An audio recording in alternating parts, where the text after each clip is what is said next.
അതോടൊപ്പം തന്നെ സ്വീറ്റ്നർ ഇറങ്ങിയിട്ടുണ്ട്.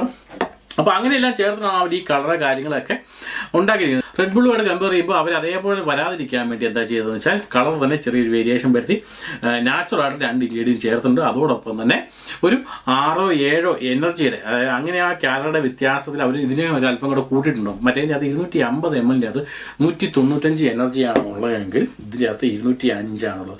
സോ അപ്പോൾ നിങ്ങൾക്ക് ആ വ്യത്യാസം മനസ്സിലാക്കാം. ഒരു 4-5 പോയിന്റിന് വ്യത്യാസമല്ല, അത് ഹെവി എനർജിയാണ്. ഇത് കഴിച്ചിട്ടുള്ളവർക്ക് വ്യക്തമായിട്ട് സിമ്പിളായിട്ട് പറയുകയാണെങ്കിൽ ഒരു ഹാങ് ഓവർ ഒക്കെ ഉണ്ടെങ്കിൽ പിറ്റേ ദിവസം നമ്മളിത് എടുത്ത് കുടിച്ചു കഴിഞ്ഞാൽ സംഭവം ഗംഭീരമായിരിക്കും. ഒരു വ്യത്യാസം, കാരണം ഞാനിത് ഉപയോഗിച്ചിട്ടുണ്ട്, റെഡ് ബുൾ ഉപയോഗിച്ചിട്ടുണ്ട്. അപ്പോൾ അതിൻ്റെ വേരിയേഷൻ എനിക്ക് വ്യക്തമായിട്ട് അറിയാവുന്നതാണ്. പിന്നെ മറ്റൊരു വ്യത്യാസം എന്ന് വെച്ചാൽ നമ്മുടെ നാട്ടിൽ ഇത് അത്രയും ലഭ്യമാണ്. സത്യം പറഞ്ഞാൽ ഒരല്പം ക്യാഷ് കൂടുതലാണെന്ന് തോന്നുന്നു. നമുക്ക് വേണമെങ്കിൽ സാധാരണ ആൾക്കാർ പറയുന്ന ഒരു സോഡാരങ്ങൾ അടിച്ചു കഴിഞ്ഞാൽ പിറ്റേ ദിവസം ഹാങ് ഓവർ പോകുന്നൊക്കെ പറയല്ലേ. അപ്പോൾ അത് 20 രൂപ 15 രൂപ 25 രൂപ ആ റേഞ്ചിലേ വരുന്നുള്ളൂ. ഇതിനെ സംബന്ധിച്ചുള്ള പൈസ വെച്ച് നോക്കുവാണെങ്കിൽ എനിക്ക് തോന്നുന്നു 200 രൂപയ്ക്ക്